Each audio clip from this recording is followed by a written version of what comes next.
जय हिंद प्यारे बच्चों, नमस्कार। मैं Udayveer Singh Mavi, chemistry lecturer GSSS Hodal. आज हम लोग पढ़ने वाले हैं क्लास 12th केमिस्ट्री का यूनिट नंबर 4 केमिकल काइनेटिक्स का पार्ट 4। डियर फ्रेंड, पार्ट 4 में हम लोग पढ़ेंगे factor affects the rate of reaction. और इन जो फैक्टर अफेक्ट करेंगे रिएक्शन के रेट को, ये तीन मेन फैक्टर रहेंगे: कंसंट्रेशन, टेम्परेचर और कैटलिस्ट। कंसंट्रेशन के इफेक्ट को दो तरीके से एक्सप्लेन किया गया था। Law of mass action Guldberg and Waage ने दिया था, जो कि आप इक्विलिब्रियम यूनिट के अंदर पढ़ते हैं। और सेकंड जो पॉइंट कंसंट्रेशन का एक्सप्लेन किया गया वो था रेट लॉ एक्सप्रेशन। और रेट लॉ एक्सप्रेशन जो था वो क्वांटिटेटिव एक्सप्लेनेशन था effect of concentration on rate of reaction पर। तो आज हमारा रहेगा कंसंट्रेशन का इफेक्ट, जिसमें हम पढ़ेंगे rate law expression, order of reaction, order and molecularity of reaction, different orders के लिए रेट कांस्टेंट की यूनिट को कैसे फाइंड करें, जीरो और फर्स्ट ऑर्डर के लिए इंटीग्रेटेड रेट लॉ, और जीरो और फर्स्ट ऑर्डर के लिए हाफ लाइफ, और इन पर बेस्ड क्वेश्चंस। तो आज का हमारा टॉपिक रहेगा effect of concentration on rate of reaction. उससे पहले हमें एक चीज जान लेनी जरूरी है।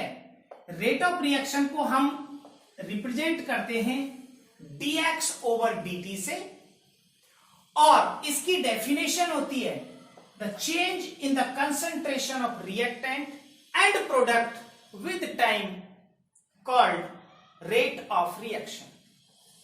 अगर हमें रिएक्शन के रेट को रिएक्टेंट के टर्म में रिप्रेजेंट करना हो, then it represented by minus dr over dt, and in case of product it represented by plus dp over dt.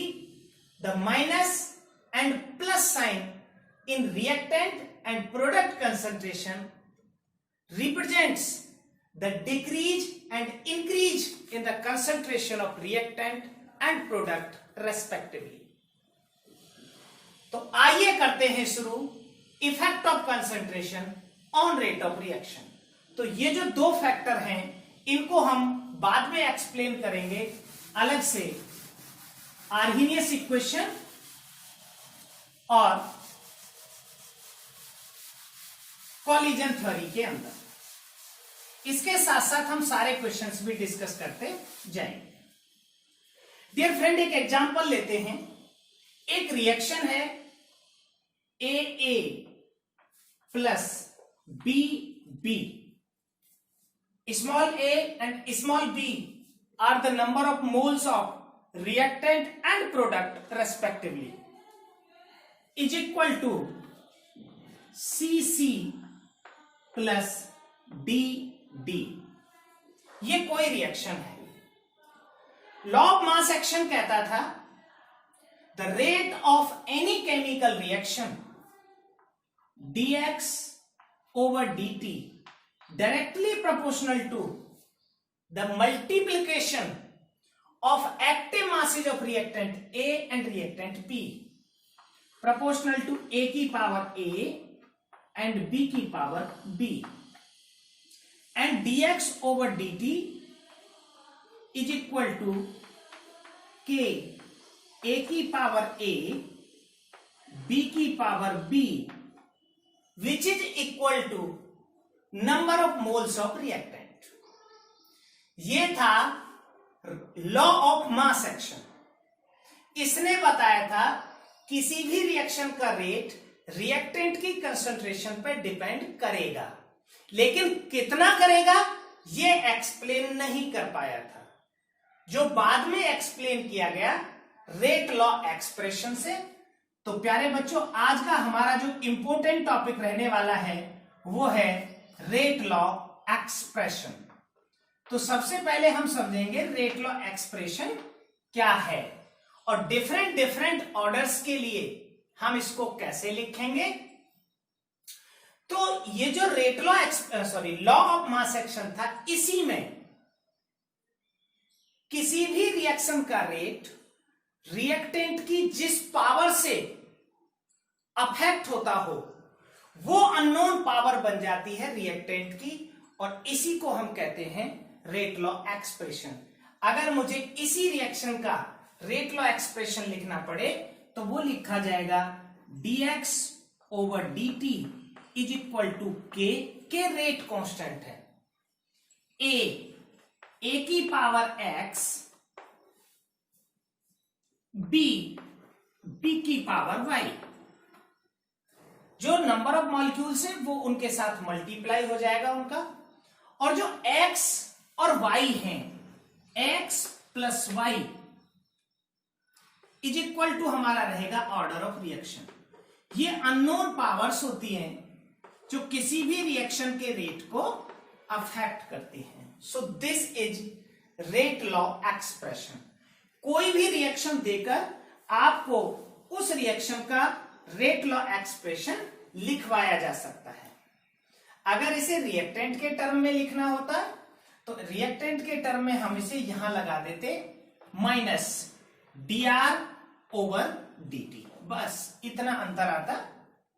तो ये है हमारा रेट लॉ एक्सप्रेशन।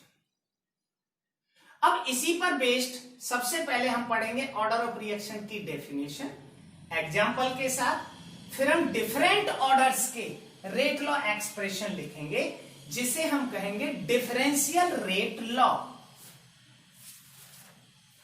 अब करते हैं शुरुआत सबसे पहले हम ऑर्डर ऑफ रिएक्शन के साथ। ऑर्डर ऑफ रिएक्शन क्या है?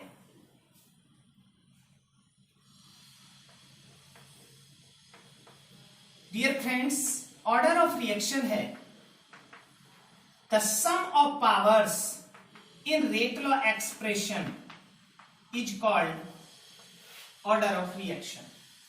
एक डेफिनेशन।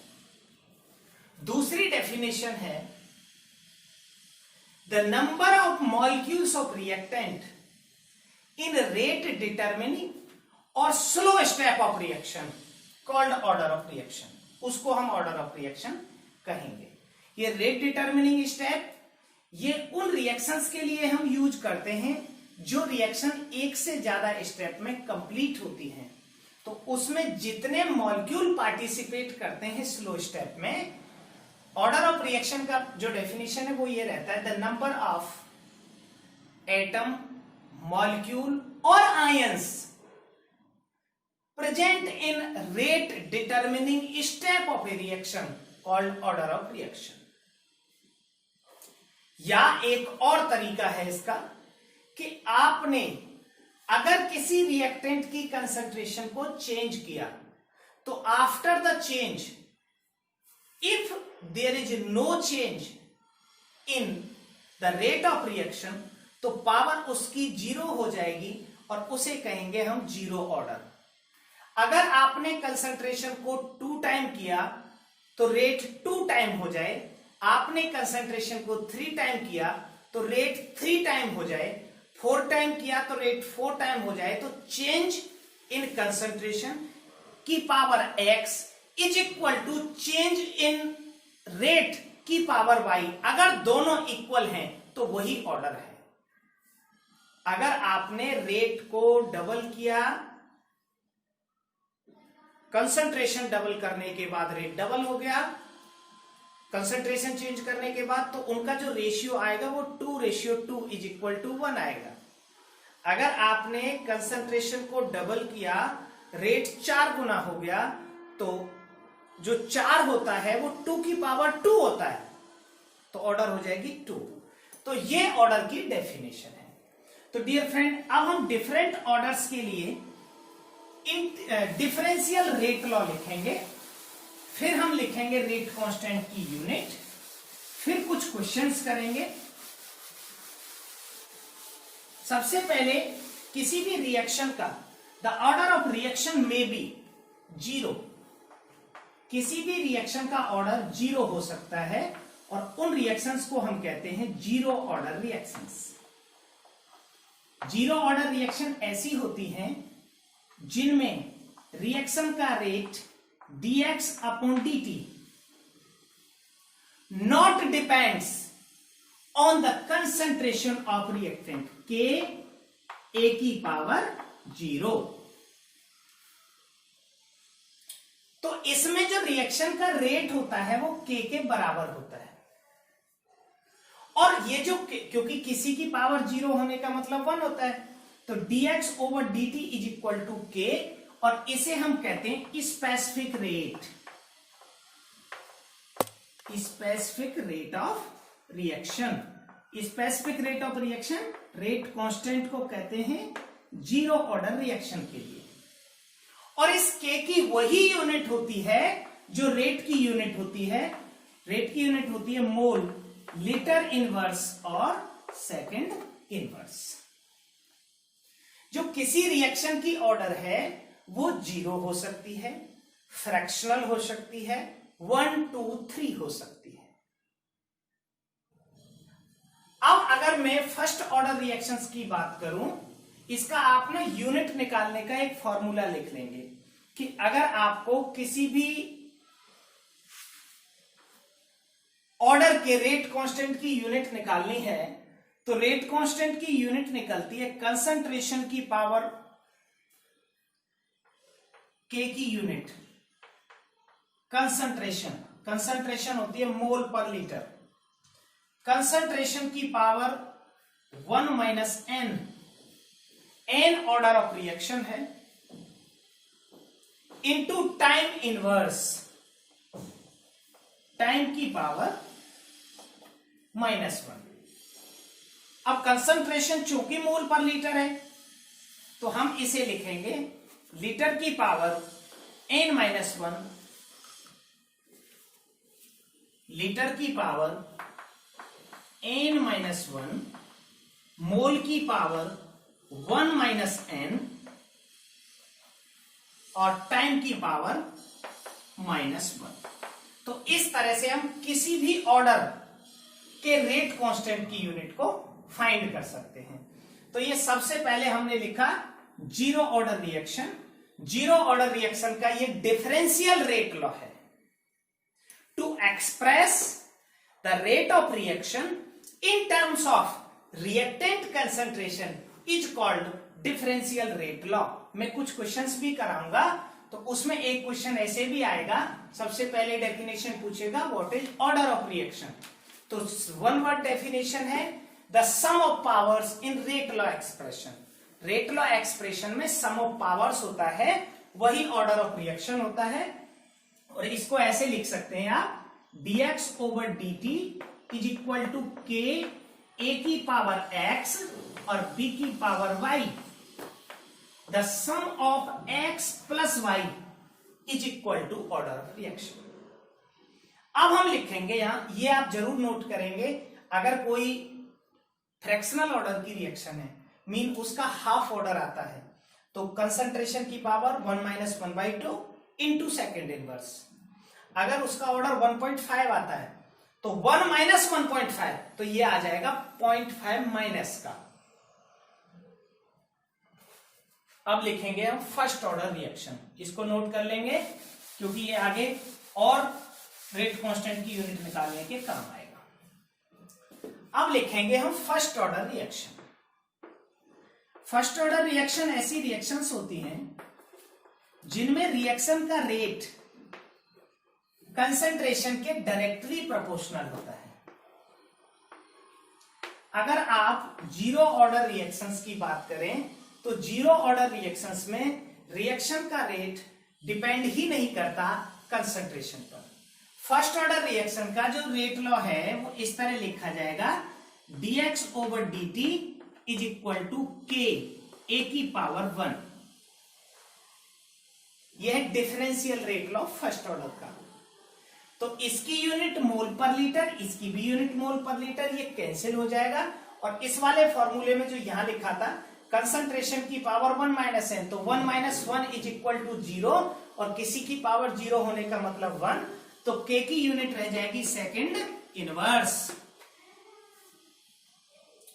अब हम बात करते हैं सेकंड ऑर्डर रिएक्शन की। तीसरे नंबर पर आएगा second order reaction. Second order reaction का मतलब होता है जो आपने कंसंट्रेशन चेंज किया उसकी पावर 2 हो जाए रेट। अगर आपने कंसंट्रेशन चेंज किया एक टाइम तो 1 की पावर 2 रेट हो जाए, तो रेट उतना ही रहेगा। अगर आपने कंसंट्रेशन चेंज किया डबल तो 2 की पावर 2 रेट 4 टाइम हो जाए। अगर आपने कंसंट्रेशन को 3 टाइम किया तो 3 की पावर 2 रेट 9 टाइम हो जाएगा। If you increases the concentration of reactant to the 4 time, the rate becomes 4 की power 2 to the 16 time. So जो ऑर्डर होती है वो कंसंट्रेशन चेंज की वो पावर होती है जो रेट के इक्वल होता है। अगर 16 गुना हुआ तो ऑर्डर हो जाएगी 4, 1/2 की पावर n। सेकेंड ऑर्डर का हम रेट लॉ ऐसे लिखते हैं, dx over dt is equal to k a की पावर 2 या a b, अगर दोनों रिएक्टेंट अलग अलग है, a की पावर 1 b की पावर 1, या a की पावर 2 हो सकता है, b की पावर 0 हो सकता है, या a की पावर 0 हो सकता है, b की पावर 2 हो सकता है। तो इसका जो रेट कांस्टेंट है इसकी यूनिट निकलेगी k is equal to mole inverse litre और सेकंड इनवर्स। इसके बाद आएगा हमारा थर्ड ऑर्डर रिएक्शन। चौथे नंबर पर थर्ड ऑर्डर रिएक्शन में अगर हमें रेट निकालना है तो कंसंट्रेशन की पावर को 3 करते हैं। मैं बताऊंगा एग्जांपल देके। अभी थर्ड ऑर्डर रिएक्शन का डिफरेंशियल रेट लॉ लिखा जाएगा, dx over dt is equal to k a square b a b square a b c या a क्यूब या b क्यूब, 3 तरीके से या कई तरीके से इसको हम लिख सकते हैं। अब इसका जो रेट कांस्टेंट है k की यूनिट रहेगी मोल -2 लीटर स्क्वायर सेकेंड इनवर्स। प्यारे बच्चों, ऐसे ना एक बार क्वेश्चन पूछा गया 2 नंबर में, what is order of reaction, find the order of given reactions from unit of rate constant. 2 number का क्वेश्चन था, उसमें आपको ऑर्डर ऑफ रिएक्शन की डेफिनेशन ये लिखनी थी, the sum of powers x plus y in rate law expression. फिर लिखना था कि आपको एनसीईआरटी का ही क्वेश्चन है, और फिर लिखना था कि इनसे ऑर्डर ऑफ रिएक्शन की पहचान करिए गिवन यूनिट से। तो उसमें आप चारों यूनिट्स को देख लेंगे, जो यूनिट आपकी आएगी उसी से आप फाइंड आउट कर लेंगे। तो डियर फ्रेंड्स, ये है हमारे 0, first, second and third order reaction के differential rate law and unit of rate constant.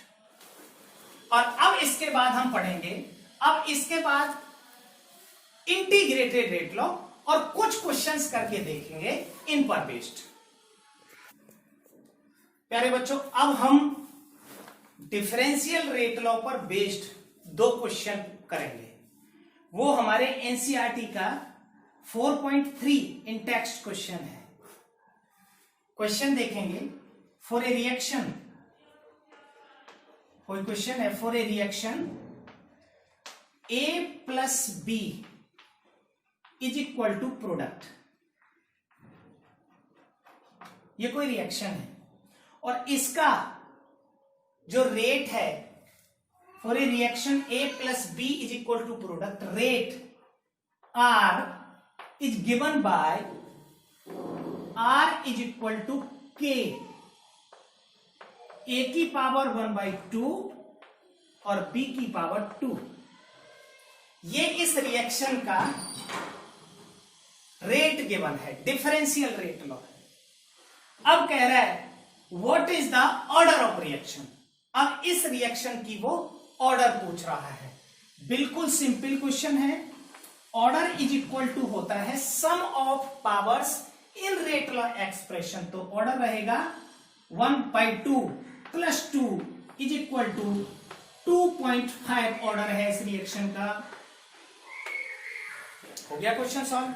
Second question है the conversion of a molecule X to Y। ये क्वेश्चन नंबर है हमारा 4.3 और ये क्वेश्चन नंबर है 4.4 इन टेक्स्ट का। The conversion of a molecule X to Y follows second order kinetics. तो इसका रेट हुआ, rate is equal to k x की power 3, sorry, follows second order kinetics k x की power 2 if concentration of x increase to 3 times. अगर x की concentration को 3 गुना बढ़ा दिया जाए, what is the effect on rate. तो जब भी ऐसे क्वेश्चन आए कि आपको डिफरेंशियल रेट लॉ दिया गया हो, कंसंट्रेशन चेंज करने पर रेट पूछा हो, तो हमेशा ऐसे क्वेश्चन सॉल्व होंगे। आप रेट को 2 हिस्सों में लिखेंगे R1 इज इक्वल टू, उसका डिफरेंशियल रेट लॉ लिख लिया, फिर लिखेंगे R2 और R2 में लिखेंगे कंसंट्रेशन चेंज करने के बाद की कंसंट्रेशन। तो इसका R2 हो जाएगा इज इक्वल टू के 3x की पावर 2। ये था इनिशियल रेट, फिर आपने कंसंट्रेशन को 3 गुना किया, ऑर्डर 2 था, तो अब रेट क्या होगा। What happens to the rate when we thrice the concentration. तो आपको क्या करना है, तरीका यह है कि R1 लिखेंगे, उसमें डिफरेंशियल रेट लॉ लिखा, फिर R2 लिखेंगे, उसमें कंसंट्रेशन चेंज लिखा, फिर R1 को R2 से डिवाइड कर देंगे। तो K से K कैंसिल, x स्क्वायर से x स्क्वायर कैंसिल, अब बचेगा R1 upon R2 is equal to 1/3 की पावर 2। तो निकालना क्या है, R2। इसको इधर ले जाओ, इसको इधर ले आओ, तो R2 इज इक्वल टू बचेगा 9R1। The rate becomes 9 time. For a second order reaction rate becomes 9 time when we thrice the concentration of a second order reaction. इस तरह के और भी क्वेश्चन होंगे। एक क्वेश्चन में और आपको करा देता हूं साथ के साथ। A reaction is second order with respect to a reactant. ये क्वेश्चन नंबर 4.6 है, टेक्स्ट का, एक्सरसाइज का क्वेश्चन है। उससे पहले क्वेश्चन देखेंगे 4.5। Mention the factors that affect the rate of reaction. Mention the factors that affect the rate of reaction. तो मैंने बता दिया था there are 3 factors which affect the rate of reaction. ये क्वेश्चन नंबर 4.5 है एनसीईआरटी का। बिल्कुल जब तक आप करके नहीं देखेंगे क्वेश्चंस को, तब तक आपको ये लगेगा नहीं कि हम क्या कर पा रहे हैं, क्या समझ आ रहा है। तो करके जरूर देखें। क्वेश्चन नंबर 4.3 मैंने इन टेक्स्ट का कराया, 4.4 मैंने इन टेक्स्ट का कराया, अब कह रहा हूं 4.5 टेक्स्ट का एक्सरसाइज का क्वेश्चन कह रहा है कि मेंशन द फैक्टर, सिर्फ मेंशन करने हैं, which affects the rate of reaction. तो उसमें कंसंट्रेशन, टेम्परेचर और कैटलिस्ट, ये 3 मैंने फैक्टर शुरुआत में आपको बता दिए थे। तो आंसर में भी यही 3 आपको लिखने हैं। अब क्वेश्चन नंबर 4.6। 4.6 कह रहा है a reaction is second order with respect to a reactant, how is rate of reaction affected. कोई रिएक्शन है, ये क्वेश्चन नंबर 4.6 है एक्सरसाइज का। कह रहा है कि किसी भी रिएक्शन का रेट वो किसी रिएक्टेंट के रेस्पेक्ट में सेकेंड ऑर्डर की काइनेटिक्स को फॉलो कर रहा है। कह रहा है what is the rate if we doubled the concentration and if we reduce to half. तो इसमें 2 क्वेश्चन बनेंगे। पहला पार्ट होगा when double the concentration, when concentration doubled, दुगनी कर देंगे तो क्या होगा, सेम दो रेट लिखेंगे, पहले लिखेंगे R1 इज इक्वल टू के ए की पावर 2 और फिर लिखेंगे R2 के 2a की पावर 2। R1 को R2 से डिवाइड कर देंगे, k से k कैंसिल, a स्क्वायर से a स्क्वायर कैंसिल, तो R1 अपॉन R2 बचेगा 1 अपॉन 2 की power 2। The rate becomes 4 time when we double the concentration. और सेकेंड इसमें लिखा जाएगा, कह रहा है रिड्यूस टू हाफ, तो फिर से हम R1 R2 दो ही लिखेंगे, यहां पर R1 तो सेम आएगा, R1 इज इक्वल टू के ए स्क्वायर जब हम रिड्यूस टू हाफ कर रहे हैं, और R2 इज इक्वल टू आएगा के ए बाई 2 की पावर 2। तो ए स्क्वायर से ए स्क्वायर कैंसिल, के से के कैंसिल, R1 अपॉन R2 बचेगा 4। R1 upon R2 is equal to 4, तो R2 is equal to R1 by 4, और इसमें R2 रहेगा is equal to 4R1। The rate becomes 4 time and the rate reduce to half when we increase the concentration to the double and when we reduce the concentration to the half। प्यारे बच्चों, हम पढ़ रहे हैं topic effect of concentration और rate of reaction, और अभी तक आपने देखा, आज हमने डिस्कस किया रेट लॉ एक्सप्रेशन और डिफरेंशियल रेट लॉ। हमने ऑर्डर ऑफ रिएक्शन की डेफिनेशन पढ़ी, फिर हमने चारों ऑर्डर्स के लिए रेट कांस्टेंट की यूनिट और डिफरेंशियल रेट लॉ लिखे। जीरो ऑर्डर का dx over dt is equal to के ए की पावर 0। फर्स्ट ऑर्डर के लिए dx over dt is equal to के ए। सेकेंड ऑर्डर के लिए dx over dt is equal to के ए बी, और थर्ड ऑर्डर के लिए dx over dt is equal to के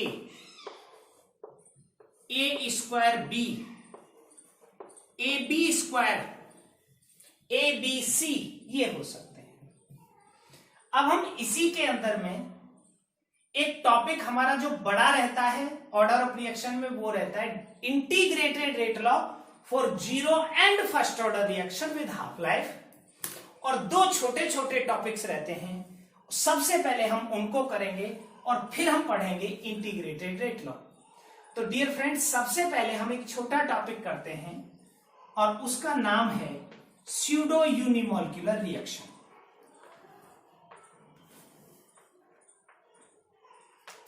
इसकी डेफिनेशन भी पूछ ली जाती है, एग्जाम्पल भी पूछ लिया जाता है, रेट कांस्टेंट की यूनिट भी पूछ लिया जाता है। तो सबसे पहले हम इन रिएक्शंस को समझेंगे, ये होती क्या है। डियर फ्रेंड, ये वो रिएक्शंस होती हैं जिनकी ऑर्डर एक होती है but appears to be second order, लेकिन दिखती वो दो ऑर्डर की है। डेफिनेशन लिखेंगे, the reactions which have order 1 but appears to be second order, लेकिन वो दो ऑर्डर की सी दिखती है, होती नहीं है। एग्जाम्पल हम इसका लेंगे स्यूडो यूनिमोलिक्यूलर रिएक्शन का। अगर आपने हाइड्रोलिसिस ऑफ शुगर देखा है, C12 H22O11 plus H2O is equal to C6 H12O6 plus C6 H12O6। यह है हमारा सुक्रोज, जिसे हम कैन शुगर कहते हैं। यह है हमारा वाटर, यह है ग्लूकोज, और यह है फ्रक्टोज। अब अगर हम आपसे कहें कि इस रिएक्शन का डिफरेंशियल रेट लॉ लिखिए। तो इस रिएक्शन का डिफरेंशियल रेट लॉ आप कुछ ऐसे लिखेंगे, dx over dt is equal to k C12H22O11 की पावर 1 और H2O की पावर 1, क्योंकि दिख रहा है 1 1। लेकिन ऐसा नहीं होता, इसमें जो वाटर होता है ये एक्सिस में होता है। So the concentration of water in this reaction do not affect the rate of reaction। तो ऐसी रिएक्शन का जो डिफरेंशियल रेट लॉ है वो लिखा जाएगा dx over dt is equal to k C12H22O11 की पावर 1 और H2O की पावर 0। इसी का एक और एग्जाम्पल आप लिख सकते हैं। अगर हम किसी भी एसिड की, जैसे एसिटिक एसिड है या स्ट्रॉन्ग एसिड है, उसकी रिएक्शन वाटर के साथ कराएं तो वाटर की concentration do not affect the rate of reaction. तो ये रिएक्शन में जो रेट कांस्टेंट की यूनिट लिखी जाएगी वो फर्स्ट ऑर्डर वाली लिखी जाएगी, और फर्स्ट ऑर्डर के लिए रेट कांस्टेंट की यूनिट होती है सेकंड इनवर्स। तो ये है हमारी स्यूडो यूनिमॉलिक्यूलर रिएक्शंस।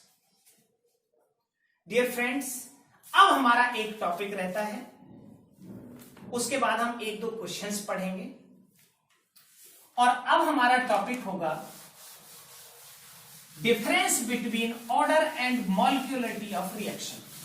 ये अपने आप में 2 नंबर का क्वेश्चन है, लेकिन उससे पहले आपको समझना होगा मॉलिक्यूलरिटी की डेफिनेशन। ऑर्डर की डेफिनेशन तो मैंने आपको बता दी। ऑर्डर का मतलब होता है वो मॉलिक्यूल या power of concentration which affects the rate of reaction.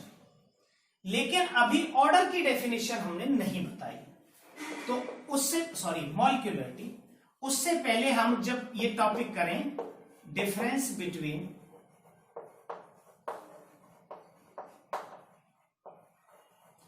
Order and molecularity, तो हम जान लें मॉलिक्यूलरिटी क्या होती है। प्यारे बच्चों, किसी भी रिएक्शन में भाग लेने वाले number of particles, number of molecules which take part in any chemical reaction called order of reaction, तो उसे हम कहेंगे मॉलिक्यूलरिटी। किसी भी रिएक्शन में जितने मॉलिक्यूल पार्टिसिपेट करते हैं। मैं आपको एक एग्जांपल देता हूं, देखेंगे। The decomposition of ammonia 2NH3, ये प्लेटिनम सरफेस पर होता है, is equal to 3H2 plus N2। तो इस रिएक्शन में जो मॉलिक्यूल पार्टिसिपेट कर रहे हैं वो कितने कर रहे हैं? 2। तो इसकी मॉलिक्यूलरिटी हो गई 2। लेकिन रिएक्शन के रेट को कौन अफेक्ट करेगा? कोई नहीं, तो इसकी ऑर्डर हो जाएगी 0। तो मॉलिक्यूलरिटी कभी भी 0 नहीं हो सकती, लेकिन ऑर्डर किसी रिएक्शन का 0 हो सकता है। हम एक रिएक्शन और लेंगे। अगर हम हेलो एल्केन की रिएक्शन देखें RX प्लस, अगर हम इसकी न्यूक्लियोफाइल के साथ रिएक्शन कराएं तो हमें मिलेगा RNU प्लस X नेगेटिव। अब ये रिएक्शन SN1 है, तो इस रिएक्शन का रेट डिपेंड करेगा सिर्फ RX की कंसंट्रेशन पर, लेकिन इसमें मॉलिक्यूल हिस्सा लेंगे 2, तो इसकी ऑर्डर रहेगी 1, लेकिन मॉलिक्यूलरिटी रहेगी 2। तो ये रही मॉलिक्यूलरिटी की डेफिनेशन। अब हम वो सारे पॉइंट डिस्कस कर लेते हैं जो इनके डिफरेंस को एक्सप्लेन करेंगे। सबसे पहला जो पॉइंट है इसकी डेफिनेशन से है, the sum of powers in rate law expression, और यह है the sum of powers in law of mass action. Rate law expression में जो सम ऑफ पावर्स होता है, point number 1,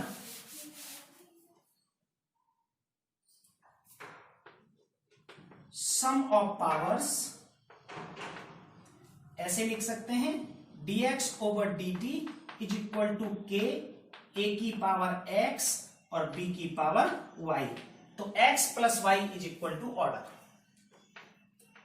sum of powers in rate law,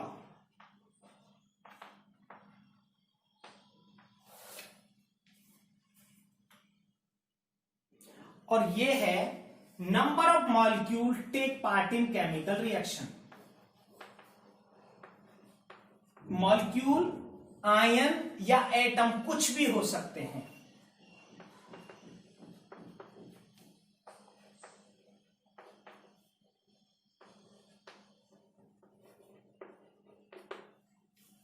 second point लिखेंगे, ये experimental value होती है जो क्वांटिटेटिव एक्सप्लेनेशन देती है रेट का। Experimental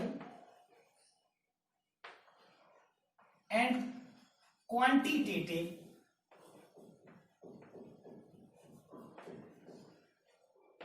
explanation of rate.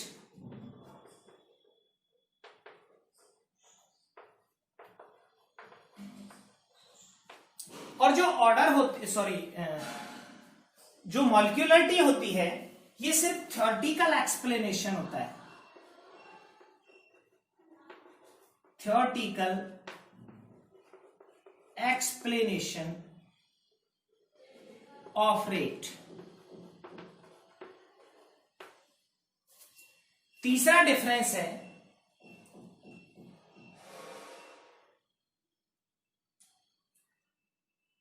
Complex reactions के लिए। For complex reactions, complex reaction ऐसी रिएक्शंस होती हैं जो एक से ज्यादा स्टेप में कंप्लीट होती है। फॉर कॉम्प्लेक्स रिएक्शंस, ये स्लोएस्ट स्टेप से कैलकुलेट होती है, कैलकुलेटेड बाय स्लोएस्ट स्टेप, जिसे रेट डिटरमिनिंग स्टेप कहते हैं। और मॉलिक्यूलरिटी जो होती है,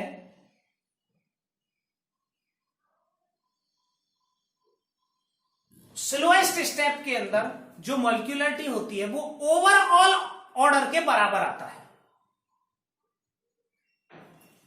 molecularity of slowest step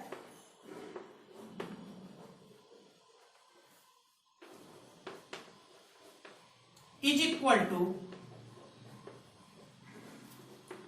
overall order। चौथा डिफरेंस, ऑर्डर में भी जीरो और फ्रैक्शनल, जीरो और फ्रैक्शनल हो सकती है। Molecularity neither be zero nor fractional.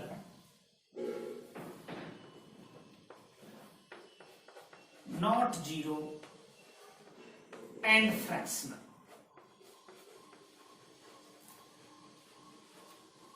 चौथा डिफरेंस हो गया ऑर्डर और मॉलिक्यूलरिटी के बीच का।